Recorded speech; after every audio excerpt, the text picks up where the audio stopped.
ሰላም ውድ የውጭ ባርስ ፕላስ የዩቲዩብ ቻናሌ ቤተሰቦች፣ ይህ ውጭ ባር ትሪቡን በየሳምንቱ ወደ እናንተ በአዳዲስ ስፖርታዊ ዜናዎች የሚቀርብ ሲሆን አዘጋጁም እኔው ውጭ ብሬ እንዲሁም ከቴክኒሻኔ ከራሴው ውጭ ብሬ ጋር በመሆን ወደ እናንተ የምናደርስ ይሆናል። አዳዲስ ቪዲዮዎች ወዲያውና በፍጥነት እንዲደርሷችሁ የደውል ምልክቱን በመጫን ሰብስክራይብ አድርጉ፣ ቤተሰብ ሁኑ እንላለን። አብራችሁን ቆዩ። ኩልሱሬ እንኳን ደህና መጣ፣ እንኳን ደህና ቆየኝ። ዘላለም እንግዲህ ዘላለም ተጧጥፎ የደራው ኤል ክላሲኮ በዚህ ሳምንቱ መጨረሻ ምን ሊያሳየን ይችላል? ዘላለም በዚህ ሳምንቱ መጨረሻ ይገናኛሉ? አይገናኙም። ግን ዘላለም ምን ልንመለከት እንችላለን? ካልተገናኙ ታዲያ ምንድን ነው የምንመለከተው? የለም ኤል ክላሲኮ ባርሳ አለው ከሌላ ቲም ጋር ዘላለም ኳስ ማየት ጨምራል ማለት ነው። ነገር ግን ኤል ክላሲኮ እስከዛሬ ስናየው እንደነበረው ለምን ሊጧጧፍ አልቻለም? ለምን በነ ሜሲ ሰዓት፣ በነ ራሞስ ሰዓት፣ በነ ሮናልዶ ሰዓት የነበረው አይነት ፍጭት በአሁኑ ሰዓት በነ ላሚን ያማል ዘመን ቆመ? ሱፐርስታሮች ናቸው አይተኮነ የተሰባሰቡት ባርሳ ቤት። ማድሪድም እንደዛ በገንዘብ ነው ራሱን ያጠረው። ነገር ግን ያን ያህል ገንዘባቸው ሜዳ ላይ ምንም ሲሰራ አትመለከትም። እንዲሁ ዝም ብሎ የባከነ ገንዘብ ያህል ነው የሚሰማኝ። ምንድነው ኤል ክላሲኮ እንደ በፊቱ ሊሆን ያልቻለበት ምንድነው? ያንን ወዙን ያጠፋውስ ነገር ምንድነው? ግልጽ ነው ዘላለም፣ ግልጽ ነው። ዛሬ ይዤ ነው የመጣሁት በኢትዮጵያ ላፈርጠው ነው ዘላለም፣ ላፈርጠው ይችላል። ዝም ብለህ በእናትህ ተናገር። ምንድነው የምታፈርጠው? ጸብ ነው እንዲያስቀው። ኦኬ ቴንክ ዩ። ኤል ክላሲኮ ባርሳና ማድሪድን ያገናኛል። ኤል ክላሲኮ በተመሳሳይ ደግሞ አርሰናል እና ቶተንሃምን ያገናኛል። አያገናኝም። ለንደን ደርቢ ያገናኛል።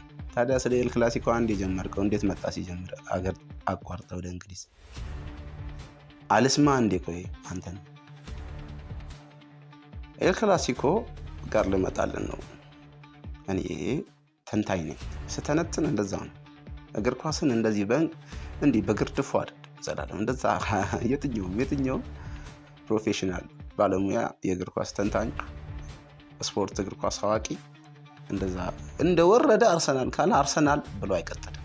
አርሰናልን ለመጥቀስ ስለ አርሰናል ለማውራት ከእንግሊዝ ፒዛ ሊጀምር ይችላል። እንግሊዝ ሀገር ከሚሸጠው ድራፍት ሊጀምር ይችላል።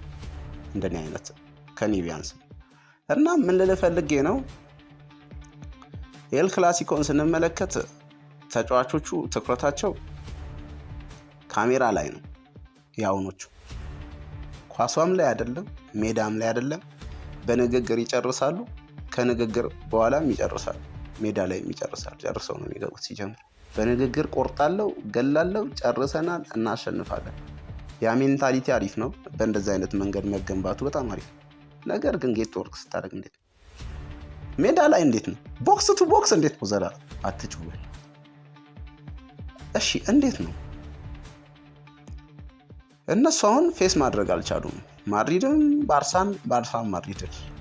ምክንያቱም የሁለቱም ቡድን ተጫዋቾች እንዳልኩ በኢንስታግራም አይጂ ላይ ጨርሰው ነው የሚገቡት። ከውጤት በኋላ ነው የሚመስለው ንግግራቸውን ስትሰሙ። ፕሬስ ኮንፈረንሳቸው ልክ አይሆንም። ጁኒየር ከተጠየቀ ስለ ያማል ሊያወራ ይችላል። ያማል ከተጠየቀ ስለ ሮድሪ ሊናገር ይችላል። ሮድሪጎ ኳሱን አይደለም እናሸንፋቸዋለን፣ እንጨፈጭፋቸዋለን፣ አልቋል ጨዋታው ኖ። የበፊቶቹ የማድሪድም የባርሳም ተጫዋቾች ከጨዋታው በፊት ሊናገር የሚችለው አሰልጣኝና አሰልጣኝ ብቻ ነው። ከጨዋታ በኋላ ደግሞ ማን ኦፍ ዘ ማች የሆነው ተጫዋች ነው የሚያወራው። አይናገሩም። በጨዋታ በተግባር ነበር የሚያሳዩት። ለዛም ነበር እንደዛ ከሚዲያ ግለት በላይ የእግር ኳሱ ማራኪ ግለት እኛን ሲስበን የነበረው ዘላለም። እንደ ልብህ እስኪሳብ ድረስ ዘላለም ደህርት ፍላሽ ነው ዘላለም። ያልሆነ እንግሊዝኛ አውርተህ ትስቃለህ። ዘህርት ፍላሽ አንተ አታውቅም እንግሊዝኛ ተው እንግሊዛዊ ብትሆን አታውቅም። ዘላለም እንግሊዝኛ አታውቅም። እመነኝ እና ፊት የቁማር ወሬ አታውራ። እናም እኔ እንዳልኩ ነው ትኩረታቸው ሜዳ ላይ እስካልሆነ ድረስ ኤል ክላሲኮ ሊሆን አይችልም። ያ ማራኪ እግር ኳስ ሊመለስ አይችልም። ዘላለም አይችልም። ከአሰልጣኝም አይደለም ችግሩ። ክለቡም ክለብ ነው። ማድሪድ በፊትም ማድሪድ ነው፣ አሁንም ማድሪድ ነው። ባርሳም እንደዛ፣ አሰልጣኞችም እንደዛ ናቸው። በፊት ሊድ በሚያደርጉት አይነት መንገድ ነው አሁንም ተጫዋቾችን እንደዛ ነው የሚመሯቸው።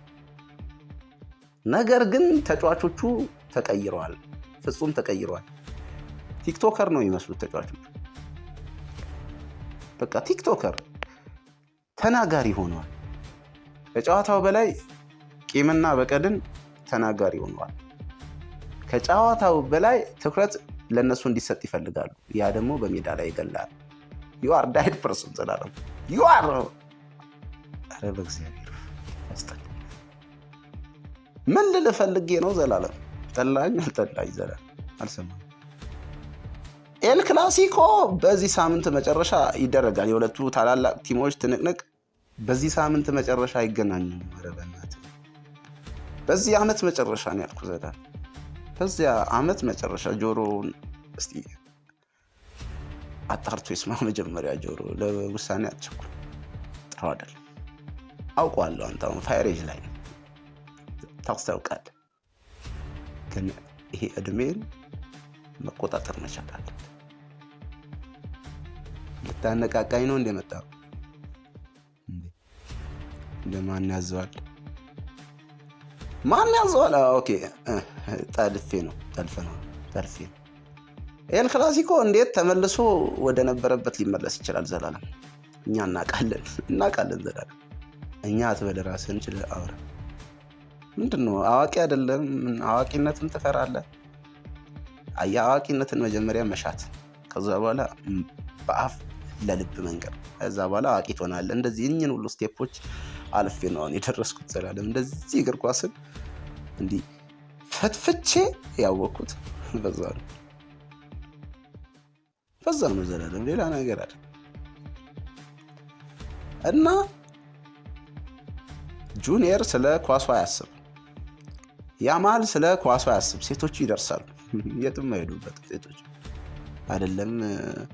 እንደ ያማል አይነት እንደዚህ ተወዳጅ ገንዘብ ያለው ፍሪክ ይቅርና ሴቶቹ አይመለሱም። በድንች በዳጣ አይመለሱም። ታውቃለህ፣ ደፍነዋል። በቃ ጨክነ የሆነ ነገር ሻይ ከጋበስክ ደፍነዋል ወደኋላ።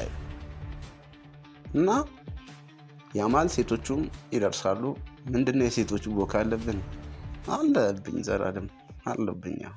ሊጠር ይችላል እንደ ማንኛውም ፍሪክ ኢትዮጵያ እንደ ሰለጠነባት ሊጠር ይችላል። ነገር ግን እሱ አይደለም ይሿችን። ሰርደሪ ውሃ ማይደፋ ቆሎ ማያነሳ 7 አንሳት በእናት ጀራስ ሊያስኩ ነው። አው ዘላለም ኤል ክላሲኮ ላይ እናድርግ ትኩረታችንን። ኤል ክላሲኮ በዚህ ዓመት መጨረሻ ይገናኛሉ። የዛኔ ያማል የትኛውን ያማል መምሰል ይችላል?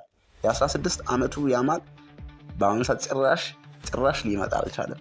መኪና መንዳት በማይችልበት እድሜው፣ ሴት ጋር መሄድ በማይችልበት እድሜው ኳስን ብቻ ያስብ ነበር። አሁን ስለ ኳስ እንዴት ያስብ? በምን ጊዜው ኢንስታግራም ላይ ወጥቶ ነው።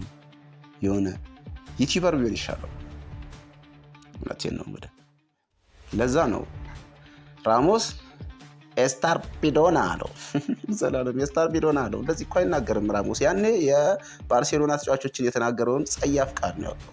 ኤስታርፒዶና አለው። ራት ድገም በእናትህ ጭራሽ አይቅርብም። ለስፒን ምን ማለት ነው? ትርጉሙ ምን ማለት ነው? ይህ የተረገመ ቀላዋጭ አስቡ ዘላለም በእድሜ እኮ ይወልደዋል። ነገር ግን ይሄ ልጅ አናዷቸዋል። ምክንያቱም ስፔን ትልቅ እምነት ጥላበት ተስፋ ተጥሎበት ልጁ አብዛኛውም ማለት ነው የሴት ጭንቃሪ የደረሰበት ጊዜ ይበልጣል። ኢንስታግራም ላይ ልብስ ምናምን አውልቆ ምናምን ፎቶ የለቀቀበት ሲክስ ፓኩን ያሳየ የጨፈረበት ጊዜ ይበልጣል። የሆነ ደግሞ ተንከሲስ አንድ አለ ህፃን የእናቱ ልጅ ወንድሙ ገና በዛ እድሜ ምን ለመሆን እንደሚደንስ ያደች የሚመስል ልጅ።